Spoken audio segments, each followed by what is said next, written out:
Սիվիլետ շարունակում է աշխատելու եթերում հետևելով քվեարկության ընթացքին, այս պահին ես զրուցելու եմ հասարակագետ Վարամ Թոքմաջյանի հետ։ Բարև ձեզ։ Վարամ, շնորհակալ եմ հրավեր ընդունելու համար։ Տեսեք, դուք նախկինում էլ այս տարի չէ, բայց նախկինում բազմաթիվ անգամ եղել եք դիտորդ ընտրություններին, դիտորդական առաքելությունների մեջ եք ներգրաված եղել։ Այս տարվա ընտրությունները ասում են, թե իրենք մասնակցության տեսանկյունից բավական բարձր են եւ ինչ որ առումով նաեւ ռեկորդային են, հա։ Արդյոք այդպես է թե ոչ, եթե համեմատում ենք նախորդ երկու ընտրությունների հետ եւ ձեր դիտարկման միջով է դա պայմանավորված։ Մարդիկ իսկապես հետաքրքրված են ընտրություններով։ Մենակ դիտորդ չեմ եղել, գրեթե բոլոր կարգավիճակներում եղել եմ հանձնաժողով, ստավազանց, տեխնազու։ Ուրեմն նախորդ երկուսի համար այո, թվերը խոսում են գոնե այն ժամերի դրությամբ, որ ժամերի վերաբերյալ ժամը 2-ի դրությամբ, այսինքն դեռ չգիտենք, կարող է ժամը 8-ին կա հասնի կամ շատ քիչ տոկոսով կերազանցի։ Նախորդ երկուսի համեմատ, այո, խոսքը 21-ի մասին է, խոսքը 18-ի մասին է։ 18-ին, ինչ էր 18-ին մարդիկ վստահ էին, որ կա մեկ ուժ եւ այդ մեկ ուժը հաղթելու է եւ շատ դեպքերում ալարում էին անգամ գնալ տեղամաս։ 21-ը մենք ունեինք ճգնաժամային պայմաններ, երբ որ կար երկու բևեռ ընդամենը եւ չկար այլ ընտրանքների հնարավորություն, այսինքն հստակ էր, որ մի կողմում Նիկոլ Փաշինյանն է, մի կողմում Ռոբերտ Քոչարյանն է, հա։ Հաշվի առնելով Ռոբերտ Քոչարյանի հակառեյտինգը պարզ է, ինչ վիճակ էր, եւ հաշվի առնելով նաեւ պատերազմ պարտության մատնված Նիկոլ Փաշինյանի ռեյտինգը ու այն հանգամանքը, որ անգամ նրա աջակիցներից որոշները չէին գնում ընտրության, հա, ունեցանք այն պատկերը, ինչ ունեցանք։ Այս անգամ ընդդիմությունը շատ բազմաբևեռ է եւ շատ բազմադեմ է եւ բնականաբար յուրաքանչյուրը փորձում է իր էլեկտորատին տանել։ Ես չգիտեմ սա ինչով կավարտվի, չեմ կարծում թե այն կոչերը, որ անում էին տունը մի նստեք, գնացեք ընտրության եւ այլն, այսինքն դրանք միայն ընդդիմության ձայներն են։ Ոչ բնականաբար հաշվի առնելով, որ իշխանությունը այլևս են անփորձ իշխանությունը չի ընտրական գործընթացների առումով, հա, այսինքն 18-ի իշխանությունը չի։ Բնականաբար իշխանությունը շատ լավ հաշված կլինի, թե ով ինչքան մարդ կարող է մոբիլիզացնի։ Օրինակ այսօր ես մի քանի տեղամասերի կողքով որ անցնում էի Գյումրիում եւ այստեղ մի երկու տեղ, հինը բարի 2017 թվականի ընտրություններից դրվագներ կուտակումների մասով։ Կուտակումների, այդքան կուտակումների հարցը չէր, ինչքան այդ ձայնային ինտերնետների, տասովչիկների այդ բաները, հա, ցուցակները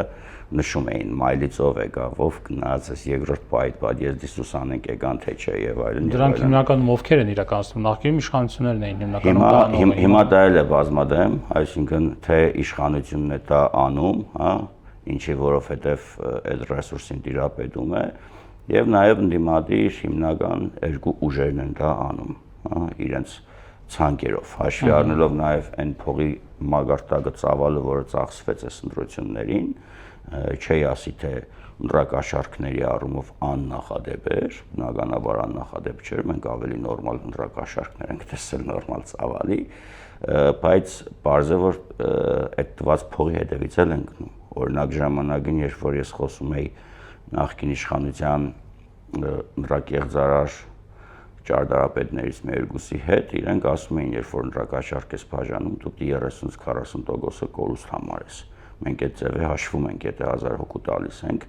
600 ցայնը լավ է, 700 ցայնը հրաշալի է, հա։ Հիմա այստեղ էլ հատկապես որ թվերն աճել է, հիմա 5-10 հազար դրամով հեչ մարդու չես համոզի, չէ՞ քվե վերցնես։ Հիմա որ թվերը աճել է, բա մարդկանց փող են տվել 200-300 հազար, 400 հազար, հա, ինչ որ ֆիկտիվ գործ են տունել, բան են արել։ Պիտի գնան այդ մարդկանց հետևից։ Այդ մարդիկ ունեն պարտավորություններ ունեն։ Պլյուս այդ բանի շատ տարածված այդ, չնայած բոլորը սխալմամբ ասում են ենթամշակույթ, քրեականին այդ հակամշակույթի այդ ազդեցությունը որ կա, այսինքն իրար մեջ ընդཐུպ քֆուր տնել իրար վրա, հա, ով չեկավ կամ ով չբերեց, բազմաթիվ գործոններով է պայմանավորված այդ հոսքերն ու ակտիվացումները։ Հասկանալի է, այս ընտրությունները նաև աչքի ընկան ոչ միայն ներքինս տարբեր ազդեցություններով, տարբեր այսպես խթանիչներով, հա, ներքին որ կիրառվում է վարչական ռեսուրսից սկսած մինչև ընտրակաշառքի դեպքեր, այլ նաև դրսի ազդեցություններով, աշխարհաքաղաքական տարբեր կենտրոնների կարելի ասել բավական բաց հայտարարություններով, որոնք ինչ մեկ աջակցում է մի թևին, մյուս աջակցում է մեկ այլ թևին, Վաշինգտոնից մինչև Մոսկվա մենք տեսնում ենք նման հայտարարություններ, հա։ Այս հայտարարությունները ընտրողների վրա ձեր կարծիքով ազդեցություն ունենում են, թե ոչ։ Հսկայական։ Այս 3 թե 4 օր առաջ այդ մասին սյունակ գրեցի, հա, որ այլևս ձևականություններն ու պայմանականությունները չկան, հատկապես Թրամփից հետո բոլորը այդ անկեղծ են եւ ուղիղ, այսինքն այն ինչ մենք բամբասակի մագարտակով գիտեինք, որ կուլիսներում տեղի է ունենում, բարձրաց շատ ճիշտ գիտեինք եւ հիմա շատ բաց է տեղի ունենում։ Շատ հատկանշական է, որ այդ վարչական ռեսուրսը իշխանությունը օգտագործում է հայաստանյան տեղական վարչական ռեսուրսը։ Ընդդիմությունն էլ օգտագործում վարչական ռեսուրս, բայց Ռուսաստանի վարչական ռեսուրսը, հա, մեկ այլ պետության վարչական ռեսուրս։ Հիմա այդ բոլոր բևեռները աշխարհաքաղաքական մի քանի ճակատներով իրար հետ ունեն խնդիրներ, որոնք սրվում են հատկապես ընտրական գործընթացների ժամանակ։ Հիմա Ռուսաստանը ըստ էության նախորդ 2 դեպքերում պարտություն կրեց, նույն Մոլդովայում կամ Հունգարիայում ներողություն։ Հիմա բոլոր ուժերը կենտրոնացրել է Հայաստանում։ Բնականաբար սա ազդում է ընտրողների վարկագծի վրա, ես չգիտեմ կարծեք համապարփակ հետազոտություն կամ կլինի թե չի լինի, որ ասեն քանի տոկոս եւ հատկապես վարկագծային ինչ փոփոխությունների է բերում, բայց հատկապես այն մարդիկ, որոնք որ ունեն կարծրացած մտածողության ձևեր դեպի այս կամ այն մեկ բևեռը, բարձր նախ նրանք ձեռք են բերում վստահություն։ Երկրորդ հերթին են մարդիկ, որոնք որ մնում են կամ մնացել են միֆերի քաղաքական այդ կոնյունկտուրիկ միֆերի ազդեցության տակ, ինչ են ասում, հա, տես Թրամփը պատժ կայանում, տես Մակրոնը եկավ, տես բանը, պետքարտուղարն եկավ, Ռուբիոն եւ այլն, այն մի թևինը բնականաբար ասում է, տես Պուտինը։ Հավելյալ լեգիտիմություն է տալիս իրենց ընտրությանը, այսպես ասած։ Ցավոք, այսպես ասենք, արշալիս Հայաստանի իշխանությունները միշտ մի քիչ բացառությամբ 91 թիվ, որովհետև նոր էին անկախացել շունը տիրոջ չէր ճանաչում եւ այլն, Հայաստանի իշխանությունները դրանք միշտ եղել են միջազգային խոշորների կոնսենսուսի արդյունք։ Շատ տարիներ հարցեր առաջանում, ով է Մոսկվայի տեխնացումը, այսպես ասած։ Հիմա էլ ես չգիտեմ ինչ են ճիշտ ասած Նիկոլ Փաշինյանին հագարուս անվանում, ավելի շատ բան մենք զիջել ենք այս 8 տարիների ընթացքում ունեցած հնարավորություն, քան նախորդիվ էինք զիջել։ Սերժ Սարգսյանն օրինակ 2007 թվականին, երբ որ Լևոն Տեր-Պետրոսյանն եկավ ասպարեզ, որպես վարչապետ գնաց Ռուսաստան, տեսավ այն ժամանակվա Ռուսաստանի վարչապետին, որի ազգանի ես հիմա չեմ հիշի, դուք չեք հիշի եւ ոչ ոք չի հիշի, շատ կարճ էր նա վարչապետ, հա։ Սա բերեց լեգիտիմությունը, Մոսկվայի դաբրոն կա, վերջ, Սերժ Սարգսյանը վերջ, հա։ Հիմա Սերժ Սարգսյանը հրաժարականտվեց այն ժամանակ, երբ որ այլևս այդ միջազգային կոնսենսուսը վերացած էր կենտրոնների կողմից։ Իր նկատմամբ։ Հասկանալի է, այնուամենայնիվ այս ընտրությունները նաև աչքի ընկան շատ մեծ գոնե մասնագետները դրա մասին են փաստում ներքին լարվածությամբ եւ ներքին բևեռացվածությամբ։ Այս ընտրություններից հետո ձեր կարծիքով այդ բևեռացումը շարունակելու է խորանալ, թե հնարավորություն կա ինչ որ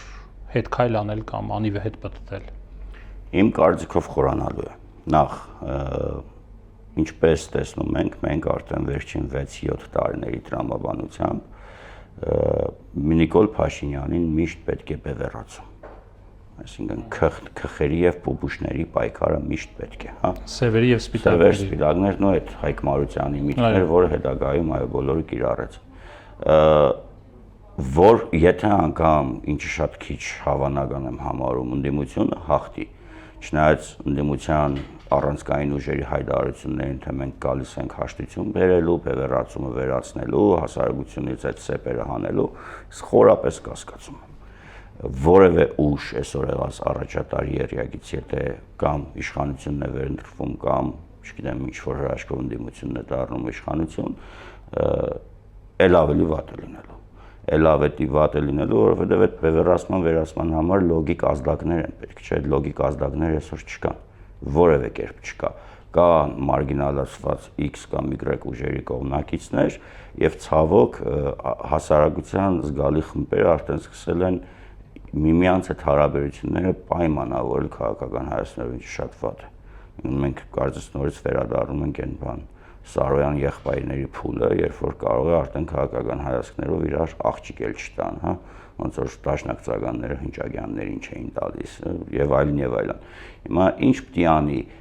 ցանկացած ուժ, որը իշխանություն է, նա կարող է վերացնել այդ բևեռացվածությունը։ Դա առաջին քայլն անել այդ ուղղությամբ։ Իշխանությունը պիտի լինի ուժեղ եւ իշխանությունը պիտի լինի զուսպ, խոհեմ ու որոշակի պատկառանքներ շնչող։ Այսինքն իշխանությունը ունենա վեհություն առաջի քայլն անելու։ Բառը, հա, իշխելը արդեն դա վեհության մասին է։ Ուրիշ բան, որ մենք այդ բառի իմաստը փչացրել ենք, նենգափոխել ենք տարիներ շարունակ,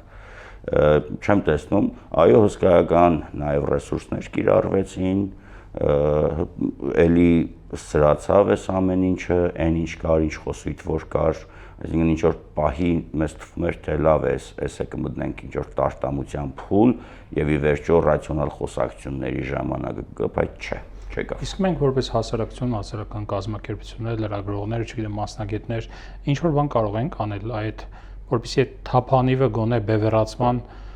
շատ ավելի չպտտվի դեպի խորացում։ Ցավոք չեք կարող անել։ Ես հիմա մի բան կասեմ, որը կարող է նեղացնի մեր շատ գործընկերներին։ ՀԿ սեկտորը այսօր չգիտի ինչ անի։ Օրինակ Սերժ Սարգսյանի ժամանակ հստակ գիտեր ինչ պետք է աներ, պետք է քրֆեր իշխանությանը, պետք է վերահսկեր իշխանության եւ այլն եւ այլն։ Հիմա Հայաստանի հանրային եւ քաղաքական դաշտը մեկ դերասանի թատրոն է։ Մի հոգին ամեն ինչ անում է եւ անում է բոլորի փոխարեն, հա։ Ու այս բազմազանությունը մարդկանց մոտ անվստահություն է առաջացնում բոլոր հիմնական խաղացողների եւ խոսույթ ձևակերպողների նկատմամբ։ Այդ թվում ցավոք լրագրողական համայնքի, այդ թվում ցավոք հասարակական կազմակերպությունների։ Ես շատ կուզենայի, որ այդ հասարակական կազմակերպությունները եւ լրագրողներն այո ունենային այն դերակատարումը ինտելեկտուալ, հա, ներկապնակի, որը պիտի ունենան, բայց տեսեք հիմա ձեր դաշտում ես կարող եմ ընդամենը 10 մարդու ասել մաքսիմում, հա, մեկը դուք եք, որ կարելի է նստել ու անաչառ զրույց անել։ Եվ այդ մարդը ցույց չտա իր թեկուզ քաղաքական սիմպաթիաները եւ հակակրանքները։ Ցավոք դուք ունեք բազմաթիվ գործընկերներ, որոնք թող ներվի ինձ ասել, պղծել են լրագրողի մասնագիտությունը 7 մոր կրծքից կատուտելով։ Ու քանի որ է շատ թափանցիկ հասարակություն է, բոլորս բոլորիս մասին գիտենք նաև թե անգիրով է ում տալիս, իշքան է տալիս, երբ է տալիս եւ որտեղ է տալիս, հա։ Ու փճացնելը շատ հեշտ է։ Լավ, հասկանալի։ Չորանանք։ Շնորհակալություն։ Սիվիլները շարունակելու է հետևել ընտրություններին, մնացեք մեզ հետ, հաջողություն։